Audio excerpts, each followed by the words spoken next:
Today is January 7th, 2021, and my guest is author and psychologist Michael McCullough of the University of California, San Diego. His latest book, and the subject of today's conversation, is The Kindness of Strangers, How a Selfish Ape Invented a New Moral Code. Michael, welcome to Econtalk.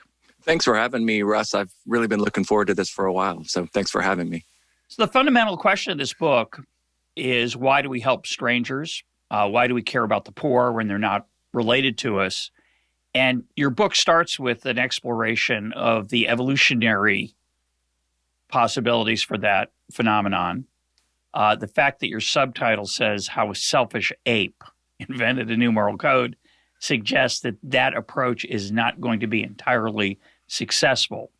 But why don't you start by talking about the evidence that there might be a genetic basis for an evolutionary natural selection basis for our compassion?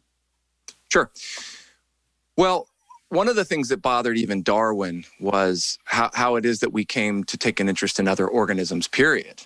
It seemed to him from the outset a loser in the eyes of natural selection for you to pay costs in order to benefit other creatures. So this remained a puzzle, not a mystery so much as something that people threw up their hands and said, well, we will never figure this out, but a puzzle to be solved. And it ultimately got solved definitively in the 1960s, although the hints were there through evolutionary biology through most of the 20th century. But it came down to a couple of theorists to show how a gene that creates a benefit that produces a benefit for an individual at a cost to the benefactor could actually become more frequent, become more common in the gene pool due to the action of natural selection. And one way, obviously, you can do that is by taking an interest in the welfare of your relatives who happen to have the odds of sharing that gene in their bodies as well. So when that gene causes you to raise their welfare, you're plausibly increasing their genetic welfare as well. Another way we do it is through friendship or through reciprocity.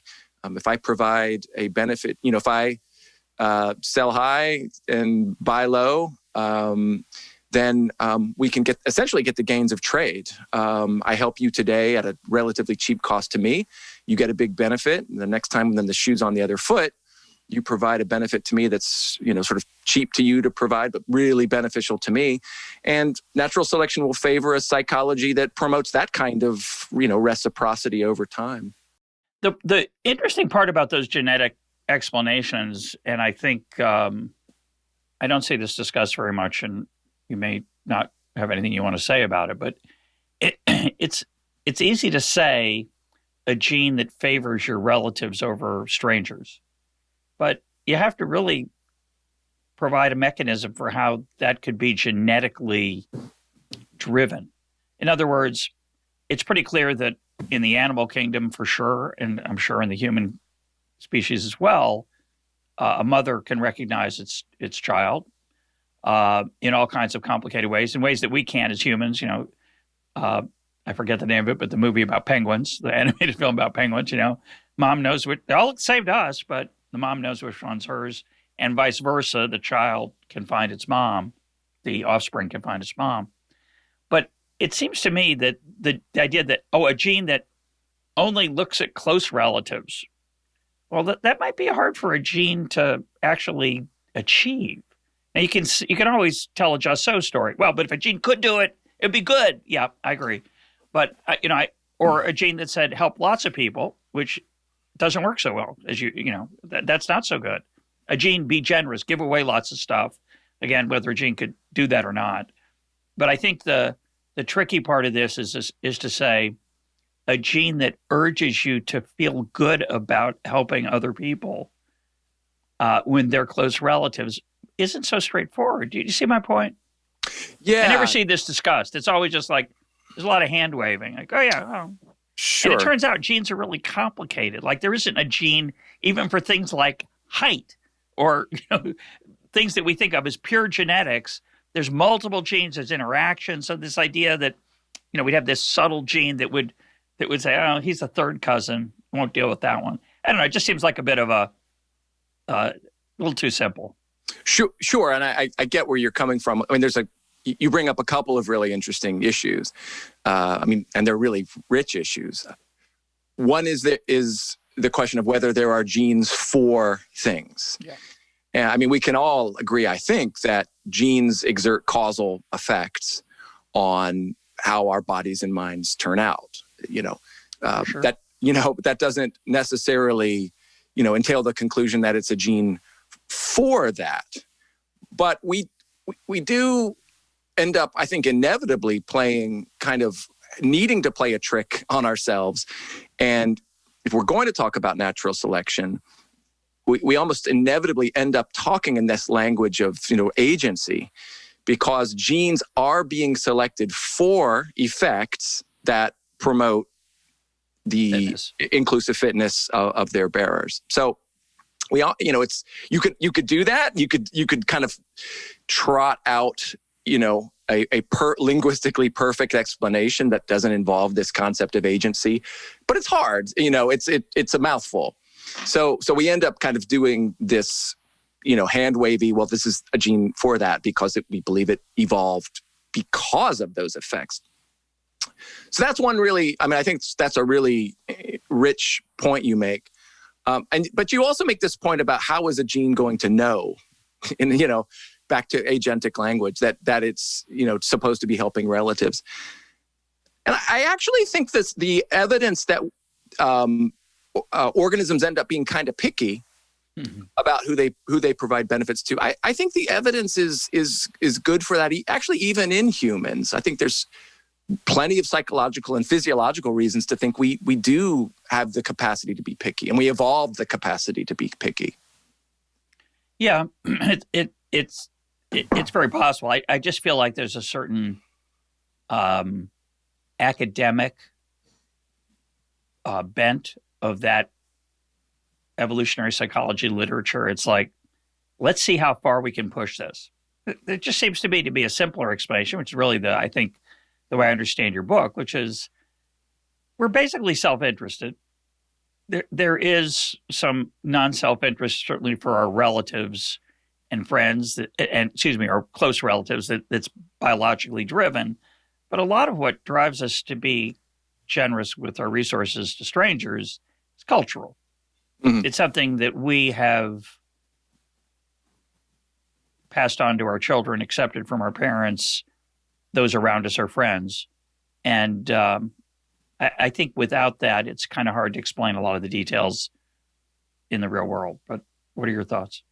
Oh, I completely agree with you. I think that the answer to why we're kind to strangers, or why we take an interest in their well-being, is largely because of a kind of cultural ratchet that's been working over, many millennia, actually.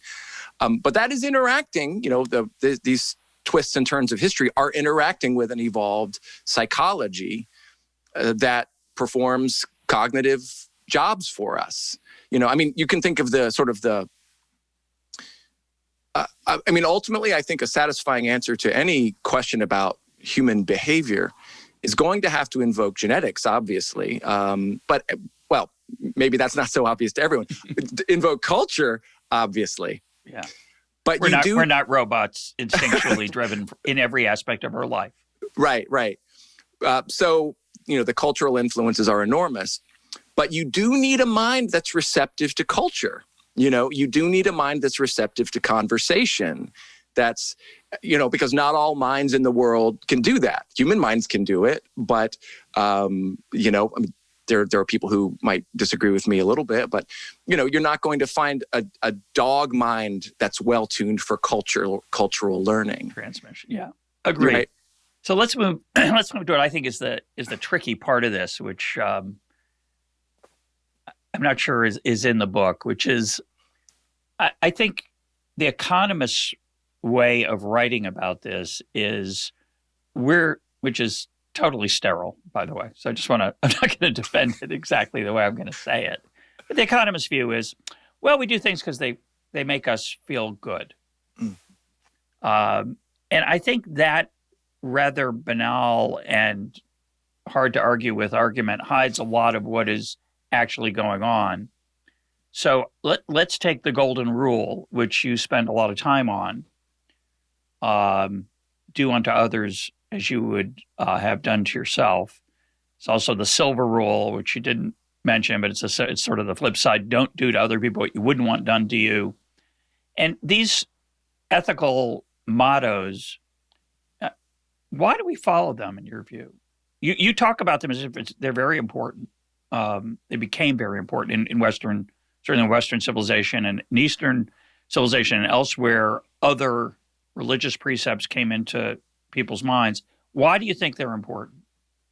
Well, I think the reason they became important, I think, is a really interesting story, and then we can talk about why they're sort of still important, why they have causal power now. Yeah, I mean, the reason they became important is because in the last few centuries, before the Common Era, a variety of world religions popping up in the Indus River Valley, the Yellow River Valley in China, ancient Israel, classical Greece, all discovered, assembled a new kind of religion and spirituality that was more cosmopolitan, less tribal, more universalizing, more devoted to putting our moral preferences into law, codifying our ethical intuitions or hard-won ethical experiences. And in the midst of that, all of these traditions arrived at the idea that the way to be right with God was, or to achieve enlightenment or satisfaction, or spiritual well-being, was through concern for everybody. And Karen Armstrong, the writer, she writes a lot about religion. Her way of describing this kind of ethical discovery is that somehow, for spiritual fulfillment in all of these traditions, somehow you have to stretch your compassion so that it can embrace the entire world. So this was deeply yoked to spirituality, to sort of the formalizing of ethical thought in a way that people hoped would be generalizable, at least over the, if not over the entire universe of human beings, at least the people in your civilization or your society. So that's how it came about originally. I mean, all of these details are lost to time, obviously. But these are these are exceptional changes in how people thought about compassion. And it was really yoked to spirituality in a deep way. And so the question I want to probe for a little bit, which is tricky, is to think about how self-interested and how altruistic that is. Because you can easily say, and this is, again, the way economists think, I think it's wrong, but the way economists would describe it is, okay, well, nothing's really changed here. This is just self-interest rewritten because I want to go to heaven or I want to be right with God, the way you phrased it, which I like. So I do these things. I don't like them in and of themselves, but overall it's worth it because I want to get this other benefit. It's an investment. Sure. It's no different than, putting away a few seeds for the winter to grow food next summer. And I think that's wrong. But I want you to react to that because I would not call that compassionate.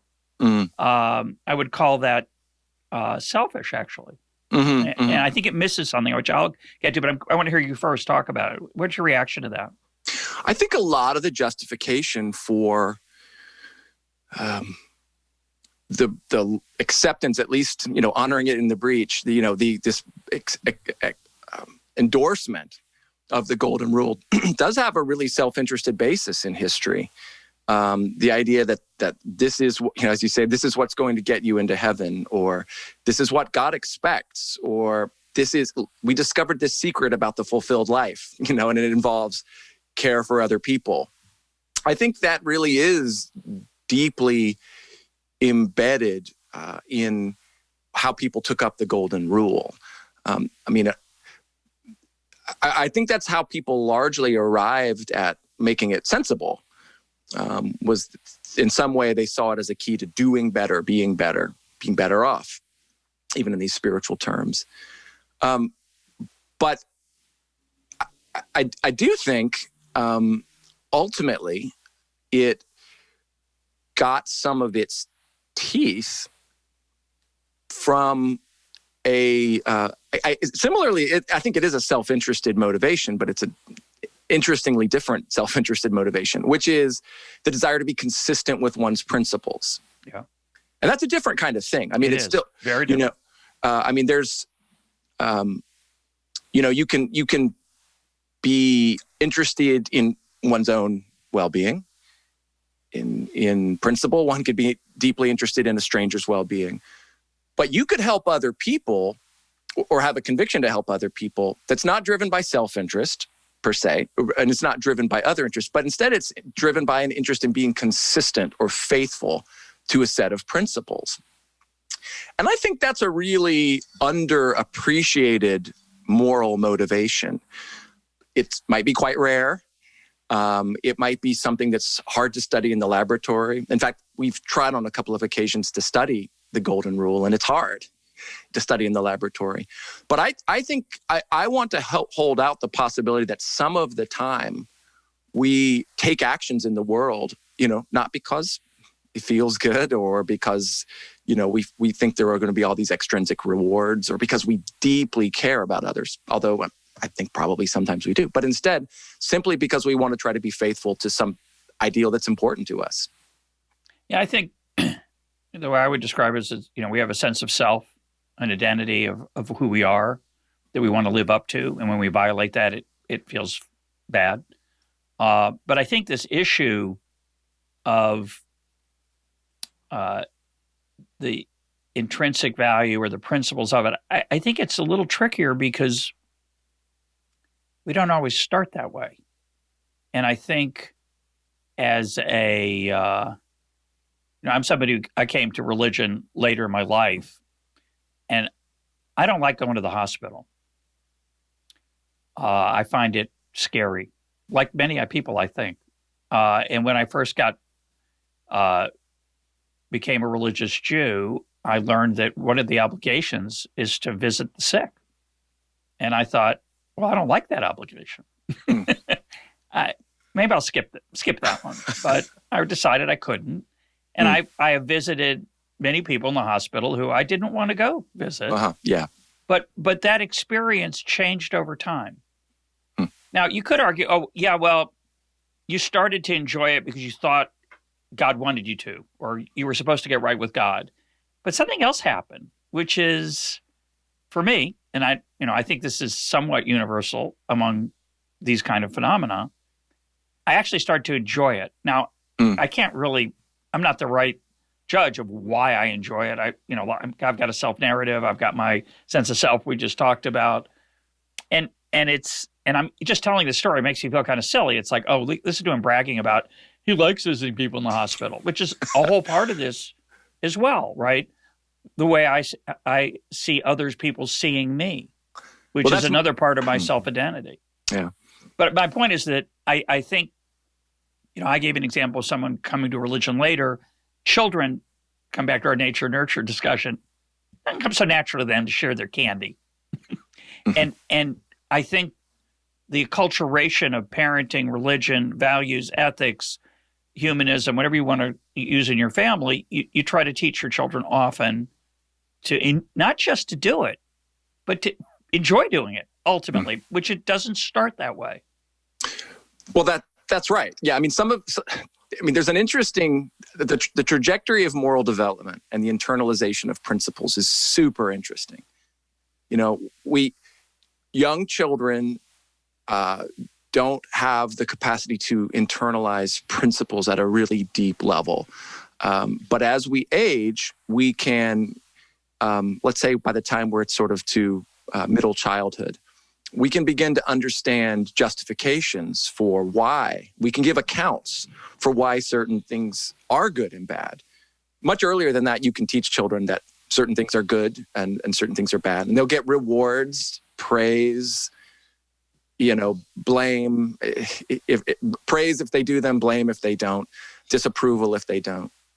But the internalization of principles comes later. And I think, one of the things that, lots and lots of people have talked about, the power of norms as regulators, sort of autonomous regulators of human beings, is really important. And, often what happens, we think, is that norms have a kind of self-government to them. Yeah. Or they enable a kind of self-government.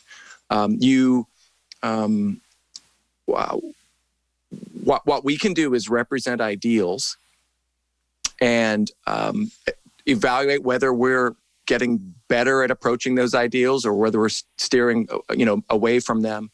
And this allows us to regulate our behavior in ways that I don't think any other animal can do. So part of that is you have an ideal. It doesn't feel great, but you either, by bearing down and pushing through and trying to be faithful to that, we get tougher. There's a toughening process, so it becomes easier. It's just like lifting weights or something like that. But as well, things become habits, and we can put them on autopilot. Yeah. So the interesting thing about norms or a desire to be faithful to a principle is, you do things out of effort, out of a hope that someday it'll become easier, or simply you'll just, it's the right thing to do. But they do become easier. And then at some point, you ask people like, well, why do you visit people in the hospital? And you're just like, I don't know. That's what I do on Saturday, Saturday afternoons. That's my thing now. Yeah. Some people might go, work in go do drama, or go play bridge. Why? Well, it's fun. It's the thing I do on Saturday afternoons. The problem with that, of course, is that I could go out and go to a crowded area and do some pickpocketing, which would be both natural to take money from strangers and rewarding. I'm going to have lots of stuff I can enjoy after I've taken the money. And yet, you don't think that's a good idea. If I asked you, my parents would be horrified. My children would be ashamed. For me, the question is, why is it that and you write about this in many different angles, as religion has receded as the source of the motivation for some of this ethical behavior, replaced by Kantian ethics, which I suspect most people don't spend a lot of time thinking about the categorical imperative. We don't need to go into it, but nobody literally says, I wasn't sure what to do. I picked up my Immanuel Kant, and I saw I shouldn't pickpocket. So the challenge then is, in the absence of this, religion doesn't leave behind a genetic footprint to continue to inspire people after they don't believe in it anymore. People who don't believe in religion, which is a relatively large group of people, many of them are still ethical. Yeah. Just like there are religious people who aren't ethical. But many irreligious, areligious, atheistic, agnostic folks don't think it's a good idea to be a pickpocket. Why? Yeah, that's the challenge. Like, aren't they suckers? We say, well, they get admiration. Why do we look down on him and say, what a fool? He could have had that money and he just missed his chance.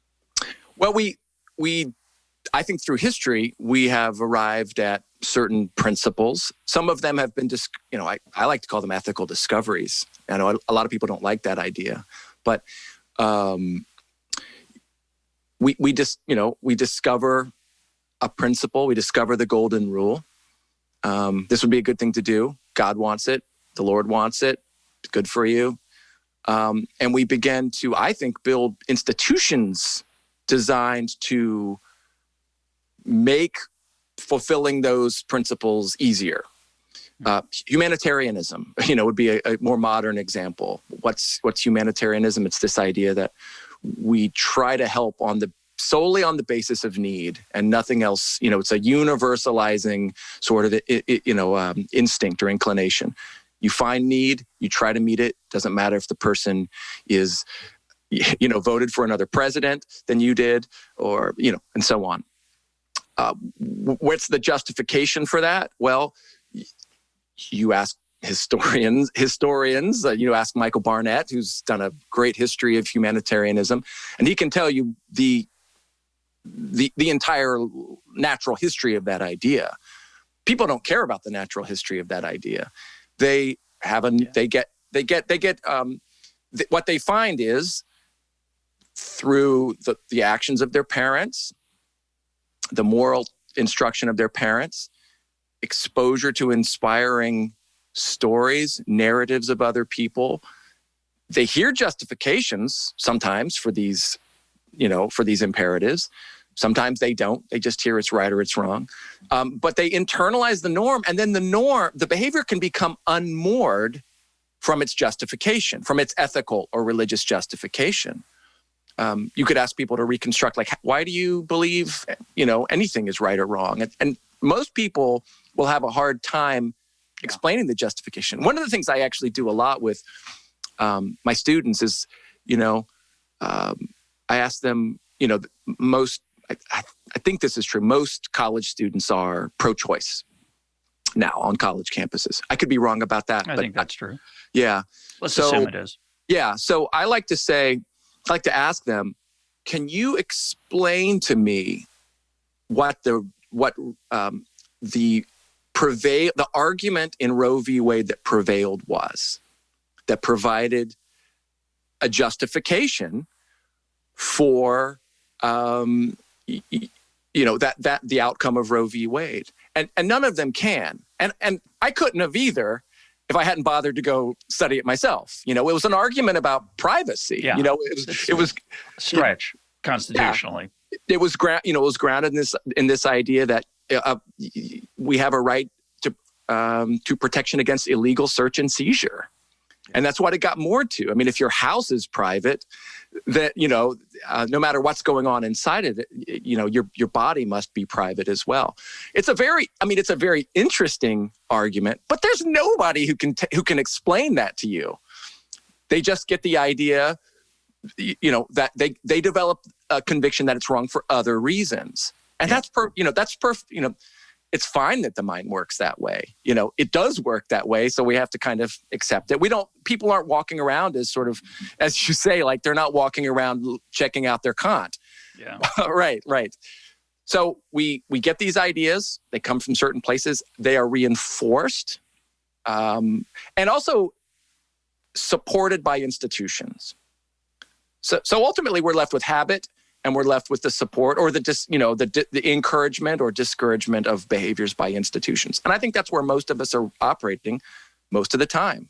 So defenders of religion would argue, and I'm not going to push this, even though religious, I'm not convinced by it. But defenders of religion would argue that those norms and institutions that evolve in the aftermath are unreliable and may not persist. They can switch. They can change. Another way to think about this is, I want to live in a world where people are generous to other people who are in need and under stress.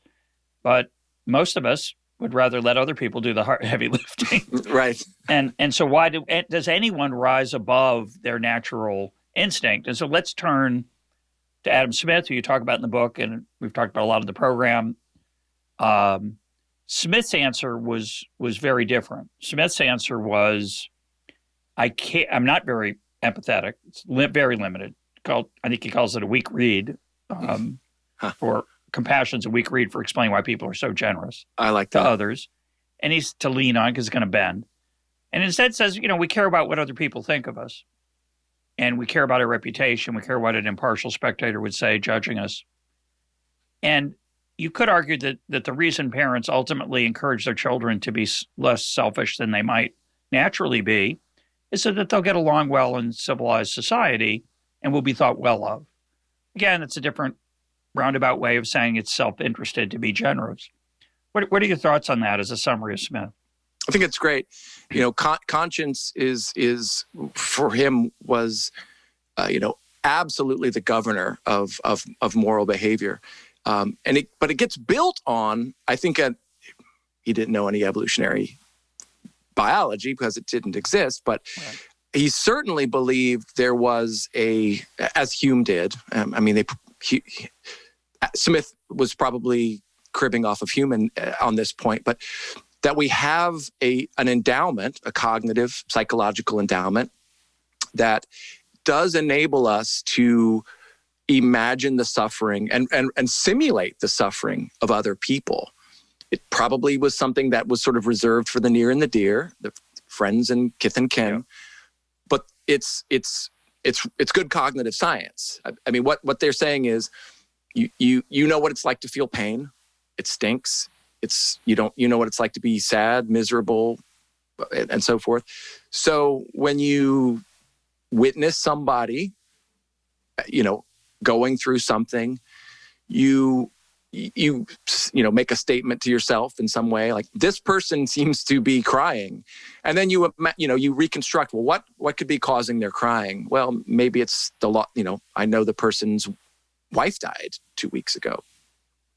So then what you do is you convert this idea into what Hume called an impression. It changes from just sort of a representation to a feeling.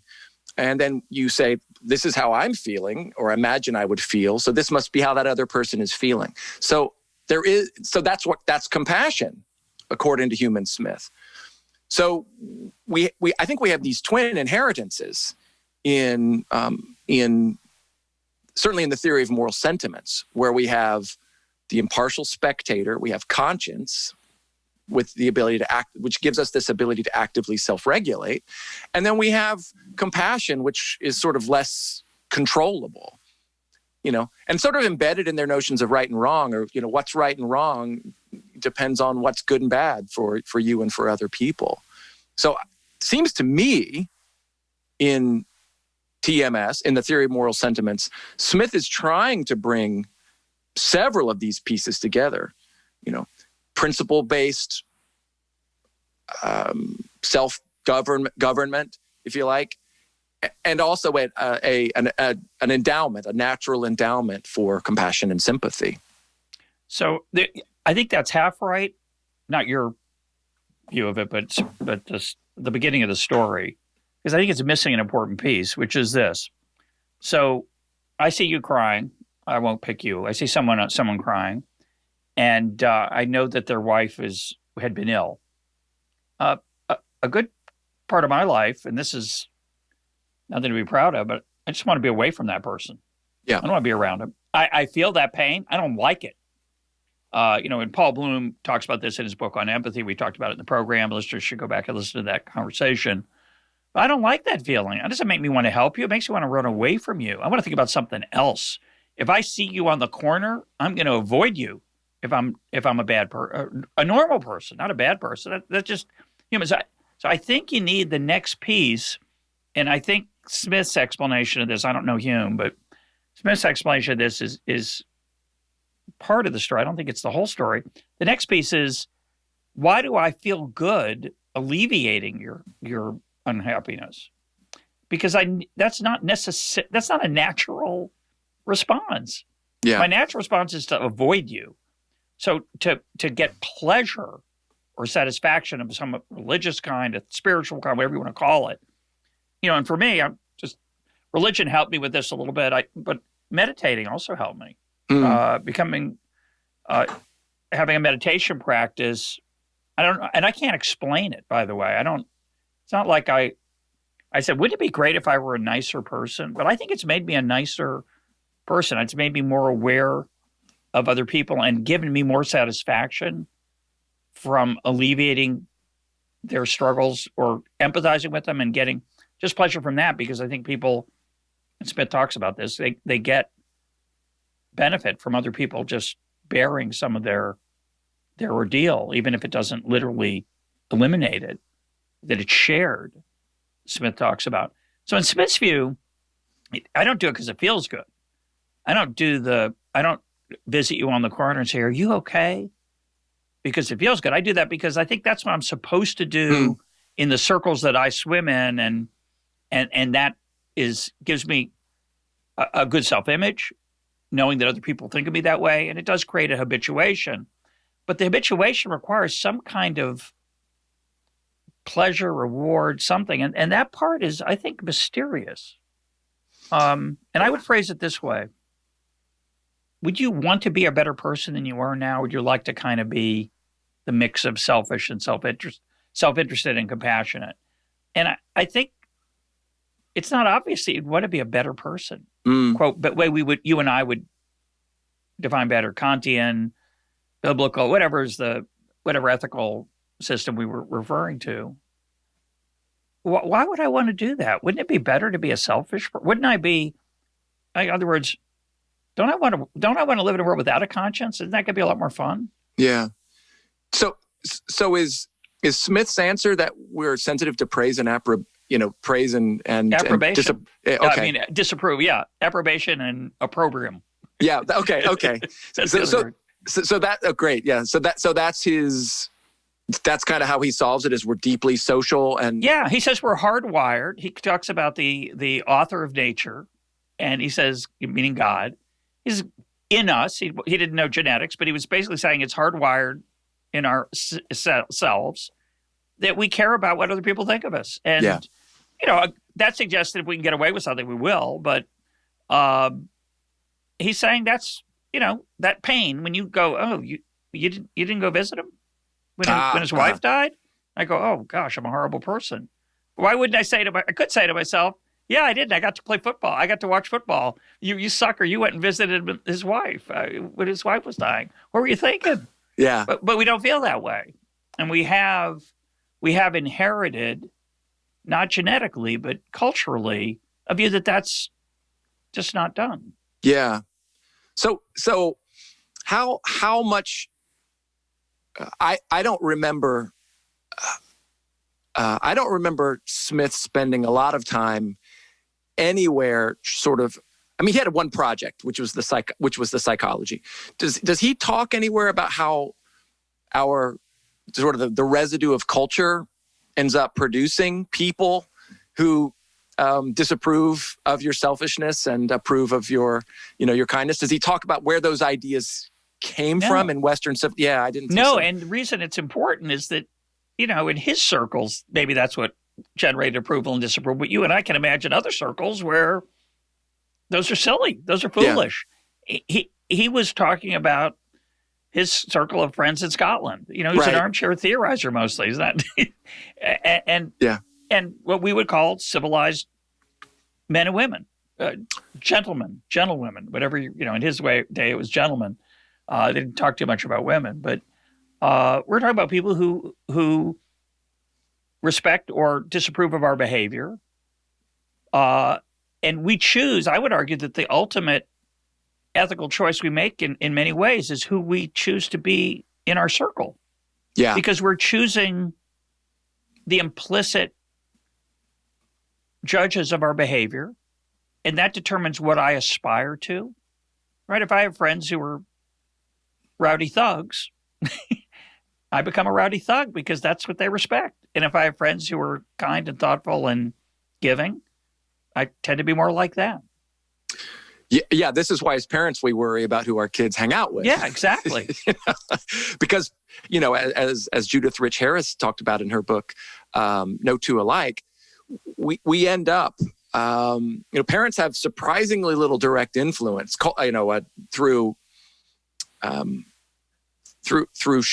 shared environmental effects. The things you can do for your kids that are responsible for why you're similar in values or behavior to your kids. A lot of that is genetic transmission. So by the time kids, I'll give you the example of religion just because it's fun. When children are small and living in the home, what we know from twin studies is that their religiosity does have an environmental component. So if you're going to church or synagogue on Sundays and Saturdays or Sundays, Friday nights, your kids are going, and that's going to show up as an environmental effect. If you believe in God, if you engage in certain forms of religious practice, or you embrace certain religious ideas, that's going to look like an environmental effect. Your kids will resemble you, and that's going to look like it's coming through the environment. But once those kids leave home, that apparent environmental effect goes away. And what's left is they're going their own way genetically. It's their sort of genetic affordances. Plus, the effects of the people they surround themselves with. Yeah, their new environment. Yes, exactly. And that's harder to track down quantitatively. So we're in this really interesting position, I think, as parents, where we, I think our most potent effects on our children's outcomes are going to be by trying to engineer their social environments as best we can, so that they end up with good influences. That's, in some ways that's the best we seem to be capable of doing, which is not bad. And to some extent, I think that's probably what's producing the difference between, villains and, law-abiding, citizens. So I want to close out this section with a thought on how economists look at this and why I think it's misleading or wrong. Part of a book I'm working on. So I think if you tell your kids, I think that's the wrong way to think about it. If I said to a parent, how do you want your kids to turn out? Now, of course, we understand if you're a parent, you're not really in charge of that exactly, and maybe not so much at all. But if you said, what do you want your children to aspire to? Most people would say, whether they mean it or not, they would say, I aspire them to be good people. And I think they'd also say, I want them to be happy. And I want to suggest that word happy is a very complicated idea. That living by an ethical code, religious, secular, humanist, or whatever, doesn't lead to happiness in the normal way people think about it. Mm-hmm. Parties, nice car, big house,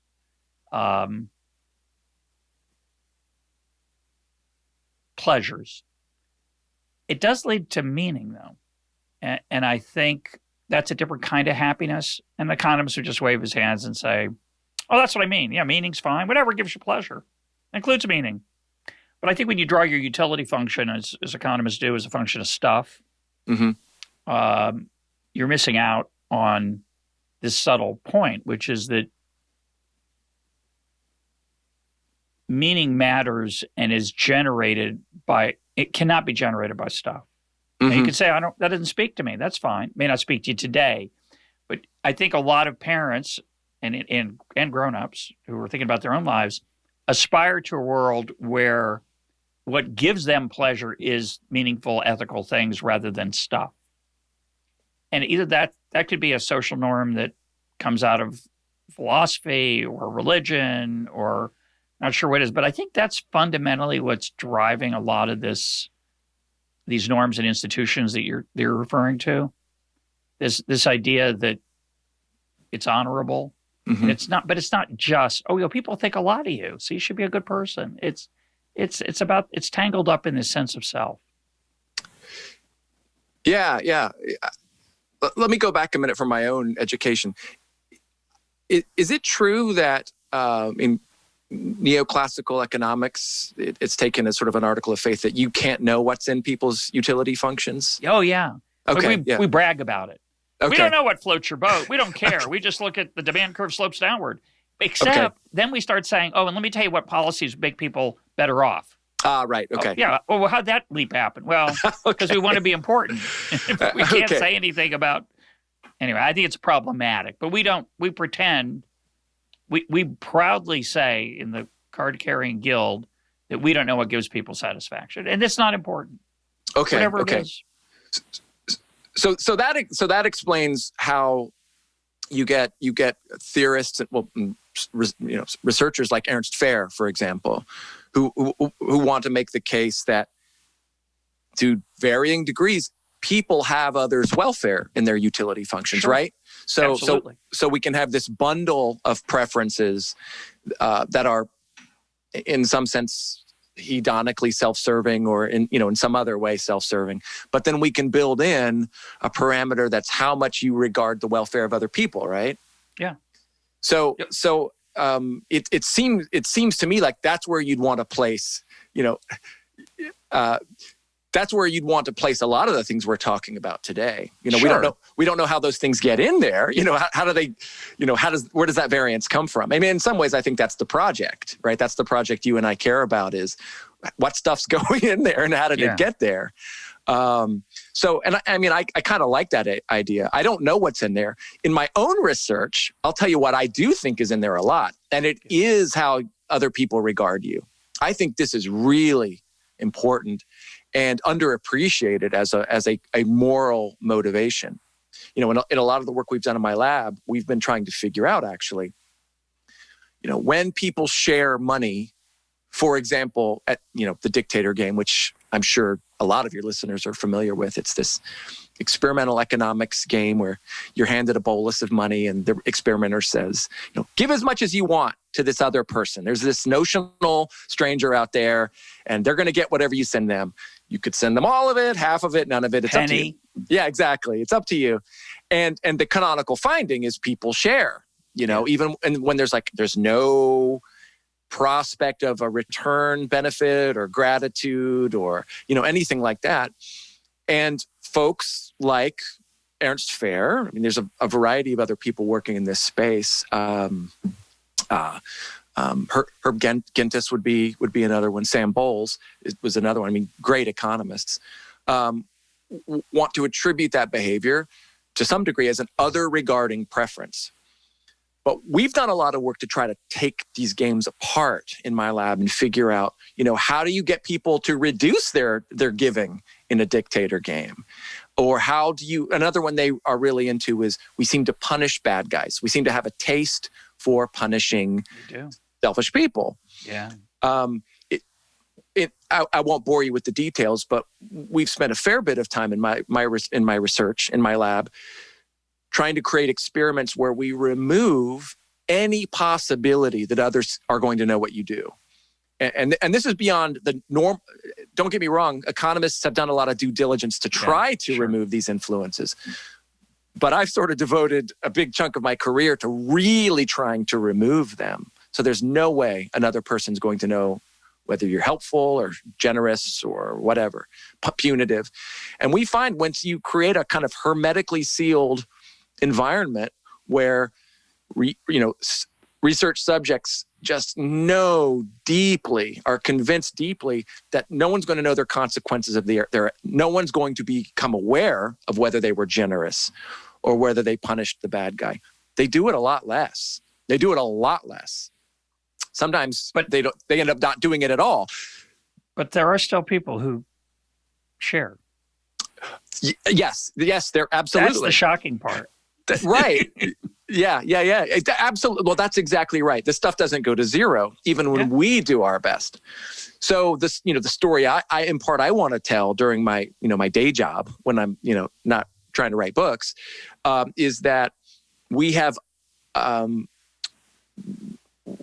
we need to recognize that we are really deeply motivated by people's approval and disapproval. And it goes way deeper than these experimental games would lead you to believe. I want to exalt that in my work.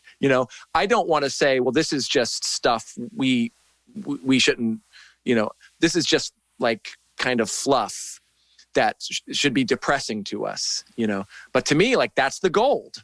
We do want to create worlds in which people internalize a norm. It's the leftover stuff, if you like. But they also really are sensitive to me, this is part of becoming a civilized, socialized human being. You really do care about seeming a certain way. So I want to, in some ways, revive that and rehabilitate that. Well, I think Adam Smith would point out that even in your hermetically sealed environment, there is one person who knows whether you shared or not, and that's yourself. And that is part of your earlier point about your self-identity and your sense of your keeping consistent with your principles. Right? What kind of person am I if I only share when I know that people are watching? So I have a sort of a personal norm that I want to honor. It might be hard for me if it's a lot of money. And I really am convinced no one's watching.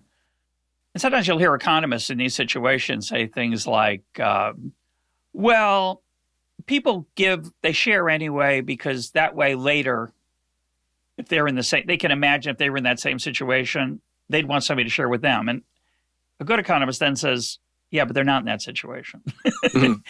This is just now. And why would you, that sounds nice, but I think there's a bizarre sort of what we call, it's a religious karmic superstition.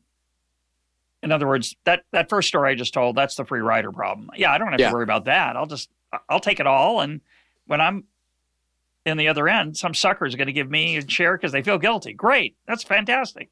Yeah. But I think people are uneasy with that. And the question, the economist says, they shouldn't be. It's irrational. But it's not exactly irrational. And I think embedded in us, people, so-called rational people, whatever that means, look down on superstition.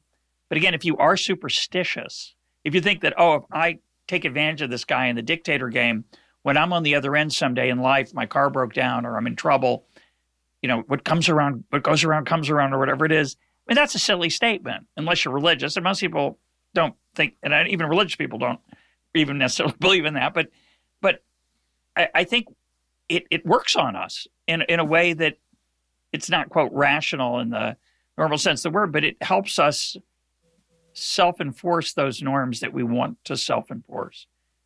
And I'll just close this piece of the conversation by saying that, recently interviewed, hasn't aired yet, but, Don Boudreaux talking about James Buchanan.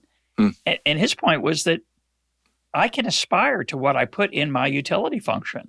So sure, you can shove people's concern for others as something they get pleasure from, but that's a choice. It's not something we're endowed with.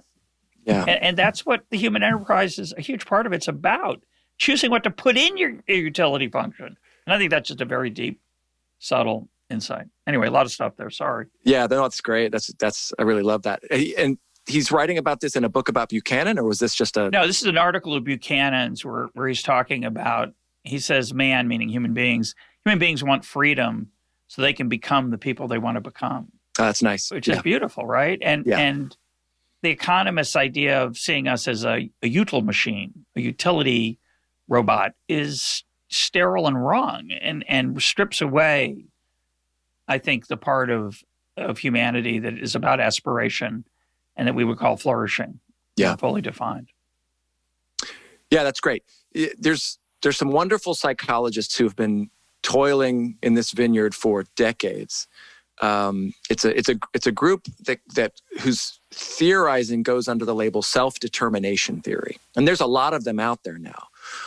It's a point of view that's been championed, for many 40 years by Ed Deci and Richard Ryan, and it's great stuff.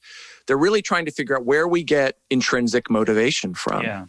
And that's applicable in a lot of areas. That's applicable in education, child development, goal setting, and any number of endeavors, human endeavors. But what they really want to do is place the regulation of behavior on a sort of continuum that goes from highly externalized, where you're just being governed by the immediate reward and punishment contingencies in your environment, over to, and you can analyze people's personalities this way or their motivation in any given dilemma, all the way over to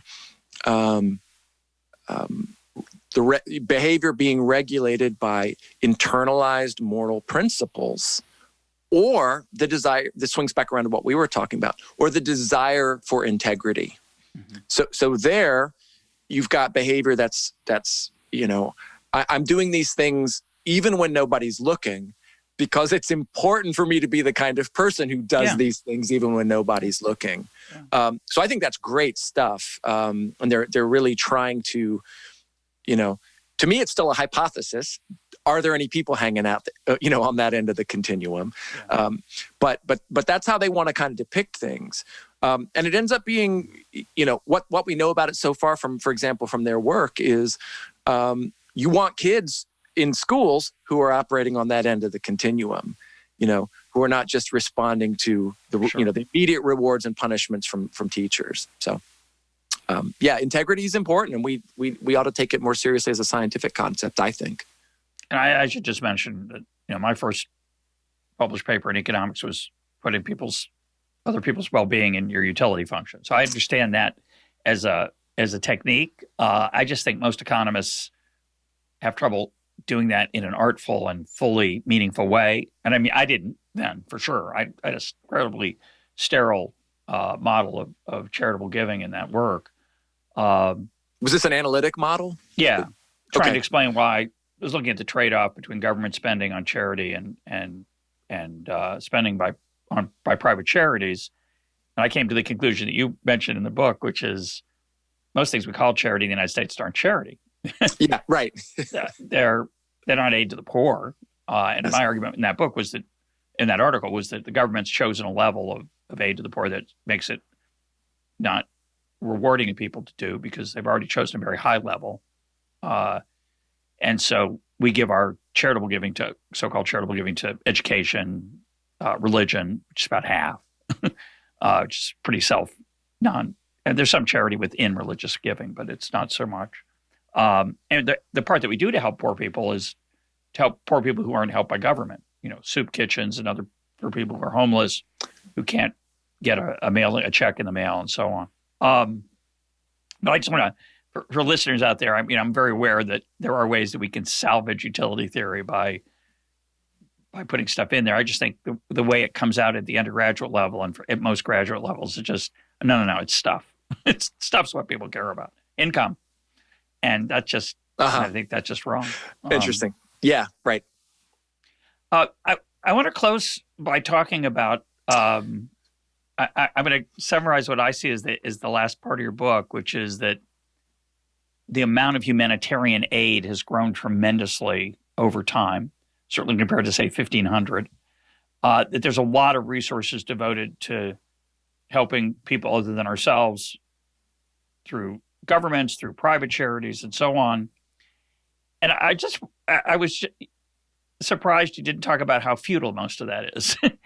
and I think you have to, if we're thinking about what motivates the giving and help to the poor, you have to talk about its ineffectiveness. So, the standard way an economist likes to say this is that Bill Gates or Jeff Bezos or Warren Buffett's done more for the world than Mother Teresa. They're, or the way I would describe it, the capitalist reforms of China has done more for the world than the World Bank in all of its activities in trying to help poor people. That we're not very good at it, and we should care about results, and I know you do. Yeah. So how do you respond to that? I think most humanitarian efforts, I'm not talking about visiting the poor guy whose wife passed away, because I think that has a big impact. But the most organized top-down efforts, pretty mixed bag. What are your thoughts on that? I completely agree. In the book, I talk about a really interesting few years in the early and mid 80s when a lot of rock stars got really interested in trying to deal with social ills, both here and around the world. And I remember I was actually a teenager, during the time of Live Aid or, Farm Aid. There's a whole bunch of them. Yeah, right. Yeah. And I remember being so inspired, it was a time when rock music, it's just hard for people, I think, to get, my children would not understand this, by listening to the radio, but these bands and these artists really cared. I think about Peter Gabriel or U2 or, any of these bands, the Police, David Bowie, a lot of these people in the 80s really were developing an awareness of sort of the world and, the wider world and the extent of hunger and, political prisoners. And it was a time, it was such a heady time. I remember, teenagers getting interested in, figuring out what can we do? It was like a Woodstock in a way, but it wasn't about, exploring your inner world. It was about exploring the outer world, the wider world of poverty and suffering. So this led to this massive transatlantic concert experience called Live Aid, when all of these rock bands from the U.S. and from Europe were performing simultaneously. It was kind of this crazy event. They raised millions and millions of dollars to deal with famine, particularly famine in Africa. The effort was kind of really kicked off by an awareness of an Ethiopian food crisis. Yeah. So lots of effort. People were opening their checkbooks, trying to help get food to Ethiopia, other countries in, sub-Saharan Africa and elsewhere that were really struggling. But once we did the autopsy on these efforts, what we realized is what was going on in Ethiopia was not a famine caused by lack of rainfall or, by drought. It was largely and Amartya Sen talks about this a lot, that most famines are not due to weather and climate. They're due to mismanagement. They're due to food not getting to where it needs to go. So I look, and also most of the food we send, it ends up rotting on docks, at the Red Sea, or it ends up in the mouths of soldiers, of a militia. Yeah. Right. I mean, so by some estimates, 90% of that aid, that food aid that went to Ethiopia, ended up going to what came to be called the wheat militias.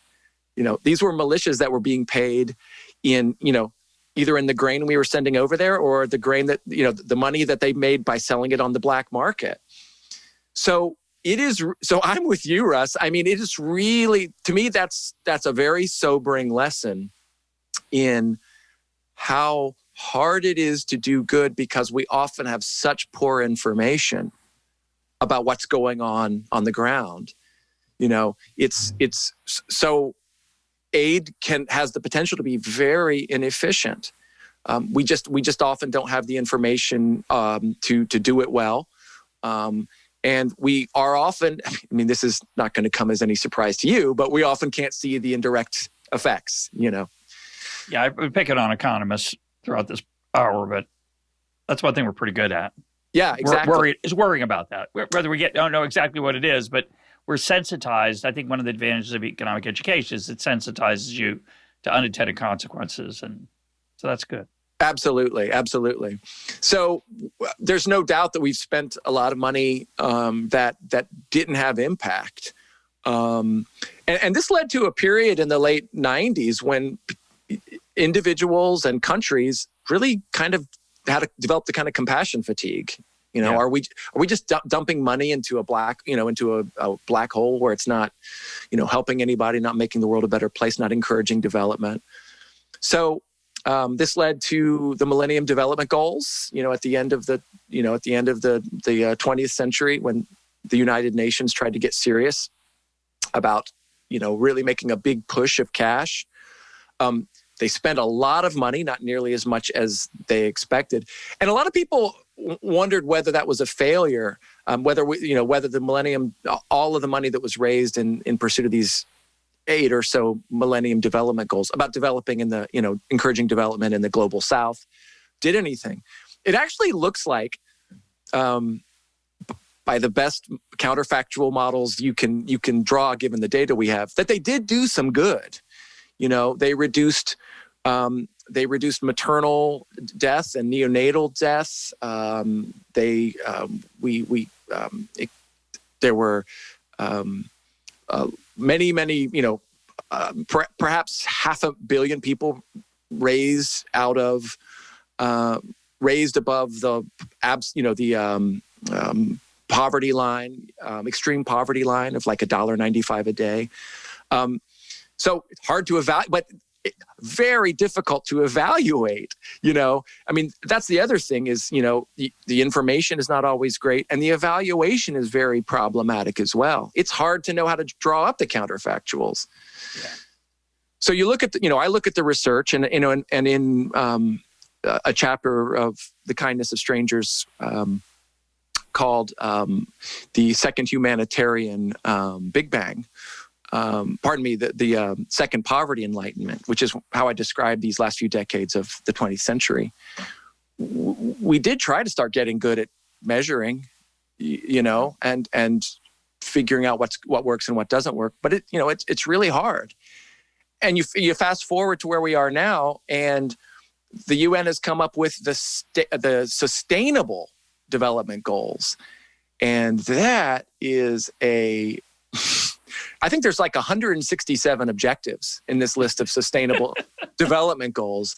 It's not enough. It's not enough, right? It's just 240. Yes, exactly. Get to a good round number. And that is a mess. That is a big mess. Because if you can't track, if it's hard to know whether getting grain to Ethiopia is going to reduce famine, if that's hard to know, how are you going to track 167 objectives? So this is tough stuff. I'm really a fan of the economist Bjorn Lomborg in Copenhagen, who has spent quite a lot of time developing what he calls the Copenhagen Consensus, which was a really systematic attempt to do a benefit-cost analysis on all of these Millennium Sustainable Development Goal objectives. It's so eye-opening because they realize that a lot of these interventions or a lot of these goals aren't going to pay their way. You're not going to get $1. You're not going to get $1 of welfare back for $1 you spend on it. So there are some things that have huge bang for their buck, but a lot that if your goal is to make the world a better place, then and not just to look busy, you want to think about a second time. Yeah, I'm very appreciative of Bjorn's contrarian nature, and I think he's added a lot to that conversation. And he was on the program talking about some of that. But I do think there's a risk, right? It's good to quantify things, but you do have to remember that not everything can be quantified. I think that's hard to remember. I think about Chris Arnade, who was on the program talking about his book, Dignity. And he spent a lot of time among what we would call down and out people, drug addicts and others who can't find work either because they're drug addicts or they couldn't find work so they became drug addicts. They're in parts of America that have been, quote, left behind economically. And often people move. Historically, that's what they do when they get left behind. When a place gets left behind, the people go somewhere else where it's thriving. And we've talked interminably on this program about why people don't move. But are there barriers to moving because of economic change? Is there barriers to moving because rent control and zoning has made it expensive? Hard to find places to live. But he identifies something I think is very important that economists never think about and policymakers don't want to think about, which is a lot of people like to be close to where they grew up. Now, I'm not one of those people. Chris admits he's not one of them. A lot of us who are in the educated classes who write about public policy left our home, went to the best university we could get to, took the best job we could get, didn't worry about whether we're close to our parents, and just were kind of self-centered in that way or didn't value those. A lot of ways to talk about it, but I think a sense of home and a sense of self, a sense of place, is undervalued. And if we only look at so-called economic benefits, we don't, and by economic benefits, I mean measurable benefits. We lose something there. I'm not going to, I think the Chinese evolution of their economy that's brought hundreds of millions of people out of poverty is one of the most extraordinary and important changes of human history. But I wouldn't want to pretend that that's all good because they're all richer. I mean, rich is good, but they changed their lives. They left their communal, closer, familial place in the countryside and moved to a more urban environment. And God bless them. Everybody should be free to do that. But I wouldn't want to make that a goal of policy because then we'll have a higher standard of living. Higher standard of living is great if that's what people want. It's not always what people want.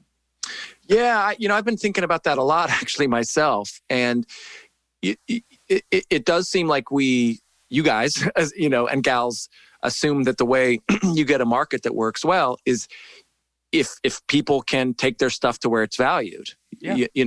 And I guess in the realm of human capital, there's no exception to that.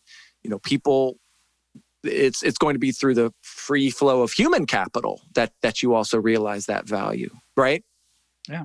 So, but I mean, I'm all for freedom. Yeah, I'm all for freedom. I just don't think we ought to be steering people. I think it's a huge mistake to have goals, any goals. The idea that the world should not that was badly said. Individuals can have goals, but the idea that the world should have a goal by 2038, we should have X, Y, Z, because all the goals conflict, especially when there's 167.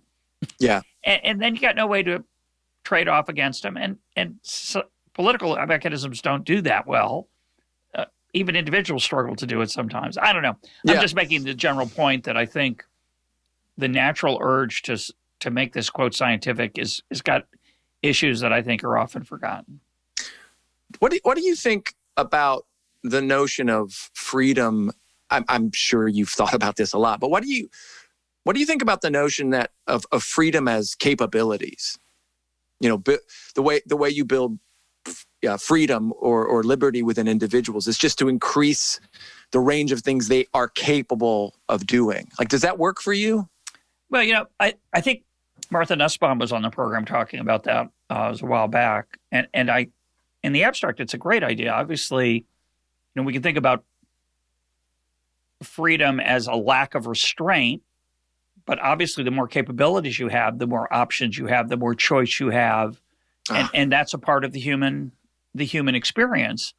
But again, I think this is my individualistic bias. I think that's a choice that we as individuals make.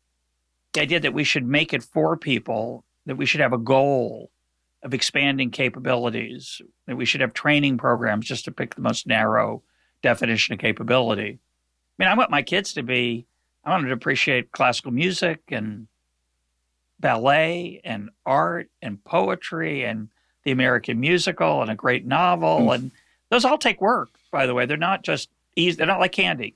They take some investment. And when we think about that in a more general sense of how you live your life, really uncomfortable with the idea of saying that it should be a public policy goal to figure out how to give people, quote, more capability.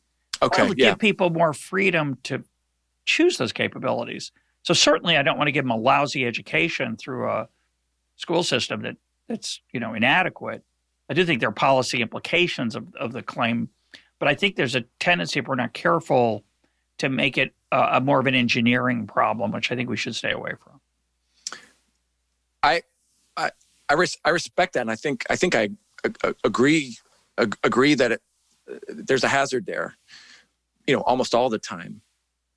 I'd be curious to know what you think about Lomborg's biggest conclusion, which is that the biggest bang for your buck you're going to get is by liberalizing trade. Yeah. I mean, I think he came to the estimate that something, for every dollar you spend on liberalizing trade, you get millions of dollars back in increased welfare utility, if that's what you prefer. And the reason for that is you can liberalize trade by just ripping up a piece of paper or signing a piece of paper, because all we're talking about is barriers to trade. And lifting those barriers. I think is that the kind of hands-off intervention that you would prefer? Just allowing people, not prescribing, hey, I know how to make you better off, but instead to say, I'm just going to move some impediments to you doing what you think is going to make you better off. And I'm a big fan of the free choices that people make in molding their destiny as they see fit, giving them the maximum freedom to find work which is tailored to their skills. I think my disagreement with that is the bang for the buck idea. Again, that's a natural thought. It's not a bad thought, but I don't want to use that only. And I would emphasize the idea that, give us the freedom to choose my path and let emergent order markets, what we would call markets, be fluid and dynamic as much as possible to match me with someone who would value what I do. The problem with, I think, public policy today in 2021 is that there's so many pieces of that equation that have been ruined. I mean, just the most obvious example is the one mentioned earlier, the zoning issue. Yeah. If I can't easily move to a city because the restrictions on what is allowed to be sold to me have to be a certain size, and therefore I can't choose to make a trade-off between location and the size of my dwelling, I think that's a terrible infringement on, and you could say it's good intention. Yeah. Oh, yeah, it'd be terrible. People would be exploited to live in these tiny hovels. But I think that's a misunderstanding of what makes life important and valuable and let people flourish. I think we should be free to make those trade-offs. And there's so many areas like that where we've so ruined the natural feedback loops that serve people's aspirations that the sort of standard policy descriptions don't work so well. Healthcare would be another example. The labor market's so ruined by the healthcare mess that decades of policy interventions have done. I'm not saying we should go to no government involvement. That'll be my first thought. But the current system, the idea of saying, well, let's just fix it over here, which normally might be a good idea. I mean, this is called second best theory in economics. It's such a mess right now. So I don't have those sort of standard reactions I'd say used to have when I was younger. I'd still call myself a free trader, but I think if you have free trade, you don't have some other things like a good education system. Interesting. It's problematic for certain people and not others, and that's not so healthy. And I think the trickiest part of all this, and we should probably close on this, is that I'm really pretty confident that when my friend's crying and I give him a shoulder, I'm making the world a better place. Yeah. And I think the writing of the check is so much easier and dramatic. And, people want to join a movement or be an activist or, fund this solution. And I think we ought to spend more time reading to people who can't read well and helping them be whatever makes their heart sing. Open the door for somebody carrying their groceries through it. I just think those things are, as I get older, I find them much more meaningful and more likely to be actually helping. Yeah. I still give. I think it's not an excuse. It's not like, oh, that nothing works, so I just don't have to give anything. I don't believe that. But I do believe that we don't spend enough time thinking about how to help the people around us. And I don't mean do-gooders. Being a do-gooder, saying, oh, that person needs this, I need to, but being there for them when they need us in whatever way it is. Yeah. I would be, very eager to try to, avoid us thinking of these as usually mutually exclusive, obviously, right. And I think, I am taken with the effective altruism movement, at least as a basic sort of governing principle for figuring out the questions we should be asking when we're thinking about charitable giving at some remove from the people we're helping, where we can't know the effects. It seems to me that the right questions at least are: is it going to help? Does this organization have the capacity to convert my whatever $1,000 check into more, $1,000 or more of welfare for other people? It seems to me to be one of the right questions to ask. It's the same question that would govern. I think explains why you might want to cut back on your meat consumption. Ultimately, at least as an ethical matter, the pleasure I get can't possibly be higher than this, the suffering that this animal had to incur, to put the chicken on my plate. I do find that really compelling as at least the kind of questions I want to be asking myself. And I think we should be asking ourselves when we're giving it some distance. But that can be a spiritual or a matter of integrity too, is just saying like, I want to do the most good for the most, do the most good I can. A la, Peter Singer or something like that. But that shouldn't, I know that's fraught. I know that's very, very difficult to do. Yeah. But those seem to me to be really important questions to be trying to exercise my way through. Yeah, we have a lot of episodes on that. We'll put links to that. It's a whole other conversation which we will return to, Michael. It is fraught. I think it is the right question. I just don't always think they're giving the right answer, but I'm glad they're asking the question. That's I think it's incredibly important. My guest today has been Michael McCullough. His book is The Kindness of Strangers. Michael, thanks for being part of Econtalk. Thanks for having me. It's great. Take care.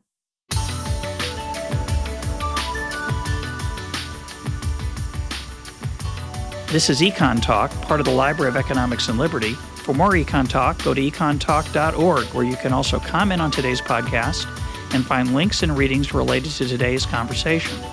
The sound engineer for Econtalk is Rich Goyette. I'm your host, Russ Roberts. Thanks for listening. Talk to you on Monday.